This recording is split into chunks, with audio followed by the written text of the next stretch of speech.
দেখব জন্ম নিবন্ধনের তথ্য সংশোধন করা যায় কীভাবে তার ফুল প্রসেসটি। তো প্রথমে আমাদেরকে যেতে হবে btris.gov.bd এই ওয়েবসাইটেতে। এবার আমরা এরকম একটা ইন্টারফেস পাবো। এখানে আমরা জন্ম নিবন্ধন লেখাতে ক্লিক করে বা এখানে কার্সারটাকে নিয়ে আসলে আমরা নিচের দিকে দেখতে পারবো যে জন্ম নিবন্ধন তথ্য সংশোধন আবেদন। জন্ম নিবন্ধন তথ্য সংশোধন আবেদন আমাদের এখানে ক্লিক করতে হবে। এখানে আমরা ক্লিক করি। ক্লিক করার পর এরকম একটি ইন্টারফেস পাবো। আমরা এখান থেকে জন্ম নিবন্ধনের নাম্বার, জন্ম তারিখ এবং ক্যাপচা দেওয়ার পর অনুসন্ধান লেখাতে ক্লিক করি। আমাদের জন্ম নিবন্ধনের নাম্বারটা এখানে লিখে দিতে হবে। এরপর লিখতে হবে জন্ম তারিখ। এরপর ক্যাপচাটা টাইপ করে নেওয়ার পর আমরা অনুসন্ধান লেখাতে ক্লিক করি।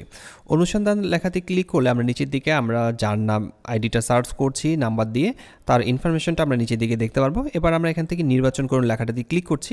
দেন আমরা এখান থেকে কনফার্ম লেখাটাতে ক্লিক করি। কনফার্ম লেখাতে ক্লিক করলে এরকম পেয়ে যাব। এবার আমরা এখান থেকে সর্বোচ্চ 3 বার জন্ম নিবন্ধনের যে সংশোধনের আবেদন সেটা আমরা করতে পারবো। মানে সর্বোচ্চ 3 বার জন্ম নিবন্ধনের সংশোধনের আবেদন করা যাবে। তো আমরা প্রথমের দিকে কোন কোন বিষয়গুলো সংশোধন করার জন্য আবেদন করবো সেটা আমরা ঠিক করে দিই। বিষয় নির্বাচন করুন, আমরা এখানে ক্লিক করছি। প্রথমে আমরা নিচের দিকে আসি, নামের প্রথমের অংশ বাংলায় আমরা সিলেক্ট করে দিচ্ছি এবং আমরা এখানে নামের প্রথম অংশ বাংলায় এটা লিখে দিই। যেমন আমি এখানে প্রথম অংশ লিখে দিলাম। এবার নিচের দিকে আমরা এখানে নির্বাচন করুন অপশনটাতে ক্লিক করে আমি ভুল লিপিবদ্ধ করা হয়েছিল আমি এখানে সিলেক্ট করছি। এবার আরও তথ্য সংযোজন করুন, এখানে ক্লিক করছি। এবার এখানে ক্লিক করার পর এবার আমরা এখান থেকে আসছি নামের শেষ অংশ বাংলায়। আমরা প্রথমে নামের প্রথম অংশ বাংলায় দিয়েছিলাম, এবার নামের শেষ অংশ বাংলায় আমরা এটা সিলেক্ট করে দিচ্ছি। এবার আমি এখান থেকে আমার নামের শেষ অংশ বাংলায় আমি এখানে ঠিক করে দিচ্ছি। এবার সংশোধনের কারণটা আমরা এখানে ঠিক করে দিই, সেটা ভুল লিপিবদ্ধ করা হয়েছিল। আরও তথ্য সংযোজন করুন। এবার আমি এখান থেকে সিলেক্ট করছি। সিলেক্ট করার পর নামের প্রথম অংশ ইংরেজিতে, তারপর ইংরেজিতে আমি এখানে আমার নামের প্রথম অংশটা এখানে লিখে দিচ্ছি। তারপর এখান থেকে সংশোধনের কারণ ভুল লিপিবদ্ধ করা হয়েছিল। এবার আরও তথ্য সংশোধন করুন। এবার আমি এখানে ক্লিক করার পর নামের শেষ অংশ ইংরেজিতে এটা সিলেক্ট করে নিই। এটা সিলেক্ট করে নেওয়ার পর আমি নামের শেষ অংশটা ইংরেজিতে লিখে নেব। সেটা যে আমাকে প্রথমে এখানে আমার নামটা লিখে নিতে হবে। আর সংশোধনের কারণটা আমরা ভুল লিপিবদ্ধ করা হয়েছিল এটা সিলেক্ট করে দিচ্ছি। আরও তথ্য সংশোধন করুন, আমি ক্লিক করছি আবারও। এবার এখানে ক্লিক করে নিচের দিকে নামাচ্ছি পিতার নাম বাংলা, আমরা এখানে সিলেক্ট করছি। পিতার নাম আমরা এখানে বাংলায় লিখে দিচ্ছি এবং সংশোধনের কারণটা ভুল লিপিবদ্ধ করা হয়েছিল। এবার আরও তথ্য সংশোধন করুন, এখানে ক্লিক করার পর এবার পিতার নাম ইংরেজিতে, আমরা এখানে পিতার নাম ইংরেজিতে লিখে দিচ্ছি। তো এখানে চাইলে আপনারা ক্যাপিটাল লেটার ব্যবহার করতে, এখানে ক্যাপিটাল লেটারে আমরা পিতার নাম লিখে দিচ্ছি এবং সংশোধনের কারণ এখানে ভুল লিপিবদ্ধ করা হয়েছিল।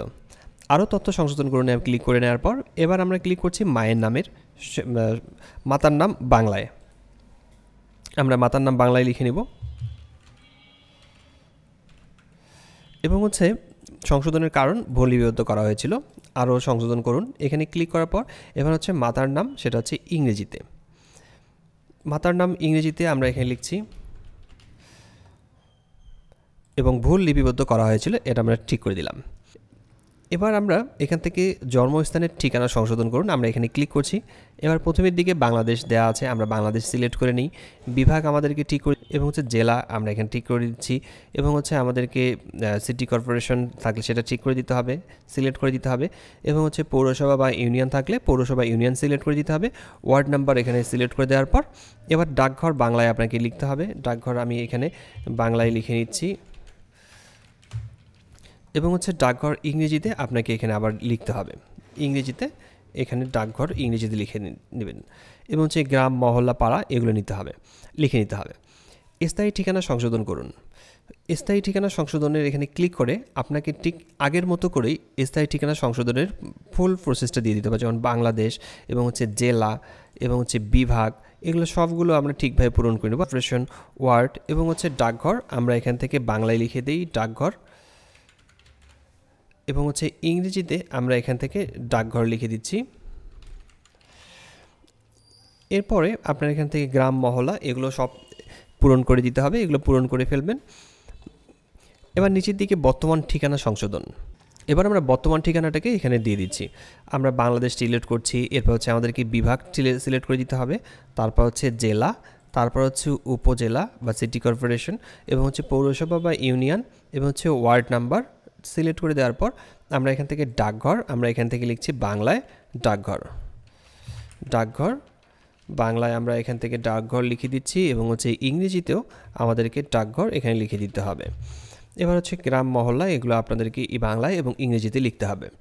এবার আসছি তথ্য সংশোধন করার জন্য আপনাকে বেশ কিছু ফাইল আপলোড করতে হবে।